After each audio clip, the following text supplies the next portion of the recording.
to be honest, they're on my bed and I don't feel like getting them. So, I feel like it's been a long time since I recorded. It's definitely been a long time. I don't think 2 weeks, maybe almost 2 weeks. I have no excuse. I do have excuses. I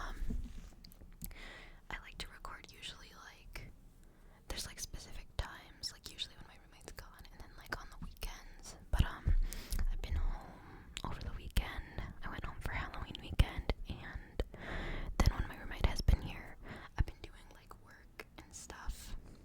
Or when she isn't here, I've been doing work and stuff. Cause I had kind of a lot of work, not a ton of work. Yeah. But yeah. So there's never any promises with my consistency when it comes to YouTube. Because I am a college student, very much in the middle of the fall semester.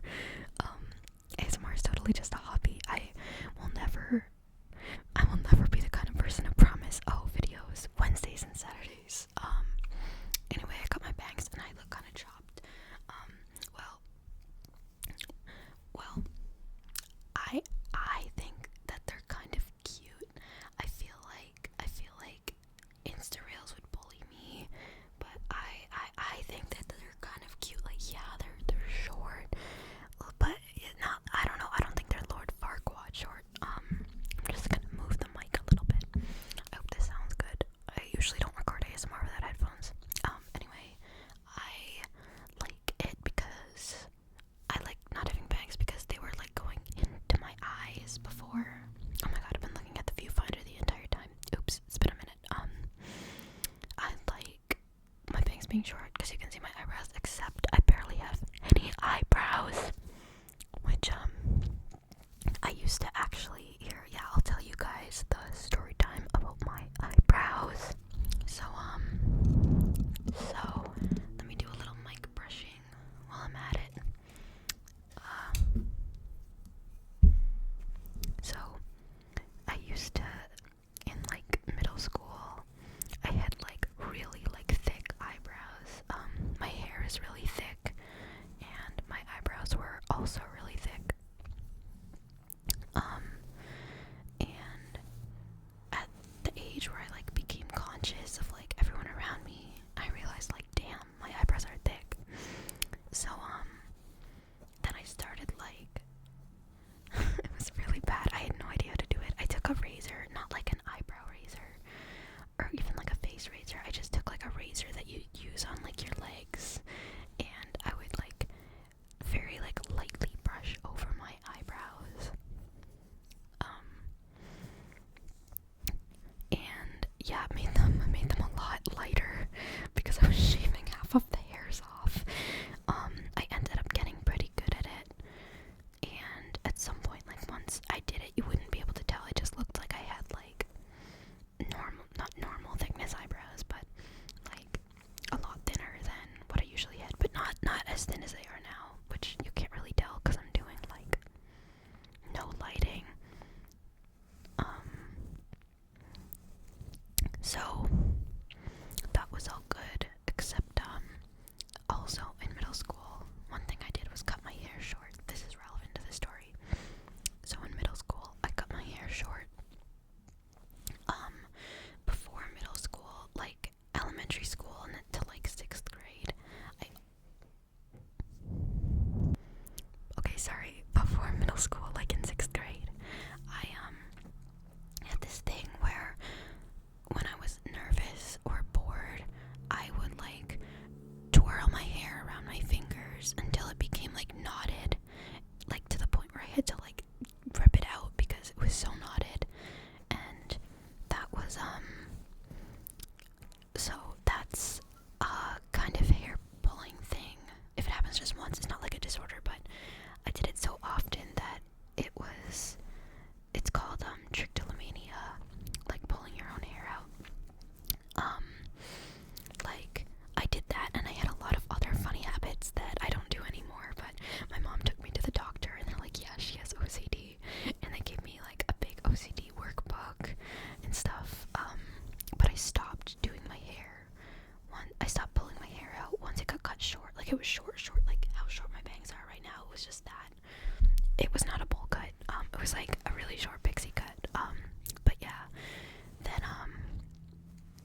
so it sort of ebbs and flows, but I mean they're doing like not pretty bad right now.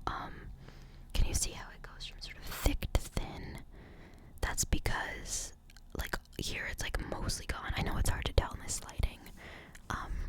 But yeah, and I have tried everything under the sun. Genuinely, like I'm on anxiety meds that double for like OCD, which I don't have like OCD, but trichotillomania is sort of a subset of OCD, if that makes any sense. But I don't believe that I actually have OCD. But for the eyebrow pulling, yeah, the medication, it doesn't stop me from doing that. I've used like stress balls, like tons of fidget toys. I've tried like tracking when I do it, like giving myself presents or rewarding myself for not pulling out my eyebrows. And honestly, it's like there's probably a million other things I've tried that I can't remember right now, but I can't stop. I sort of reached the point where I don't really care because I have like a good eyebrow pencil, so if I have to, I can just fill it in, and you can't notice, but most of the time I don't, because I mean, I don't know, I don't look like absolutely horrible right now or anything. So yeah, that's kind of just my normal, like how I look now, I guess. So yeah, that's the eyebrows. Yeah. What else has been going on in my life? I was talking to, the accommodation office in my school, for something, and, like, related to my anxiety, and he was like, you should get an ESA, and I'm like, what's an ESA? And he's like, oh shoot, now I can't remember, an emotional support animal, like to live in my dorm with me, like a cat, or I don't know what else you can have, like a cat, a hamster, a guinea pig, a lizard, I don't know, and I was like, hell yeah, but I can't do it because that animal would have to come home with me over the, like, summer and, like, breaks and weekends and stuff, and A, that's a huge pain to bring an animal back and forth, especially if it has, like, a big tank or cage, and B, it would have to be in my house, and the only thing that wouldn't need, like, a giant cage is a cat, and, I have a cat at my house, and they would smell each other, and they would meow at each other the entire day, and I already knew she was gonna say no, but I asked my mom, and she said, no, you cannot have a cat. But when I get my own apartment, you bet I'm getting a cat. I love cats. So yeah, and, I actually learned that you're allowed to have, like, you don't even need accommodations, you can have fish in your dorm's 5-gallon or less tank, but, I did, like, 2 minutes of research, and the internet basically said, if you're gonna do a tank that's less than 5 gallons, don't get a fish, and it also said, or not that, but then I was also, like, picturing 5 gallons, and that's, like, heavy, and, I don't want to have to deal with that, and honestly, I'm not like a fish girl. I'm not a fish girl. I don't ever really want to fish. I'm a mammal girl. No one who's ever said that. No one's ever said that. Okay, I gotta go get my laundry because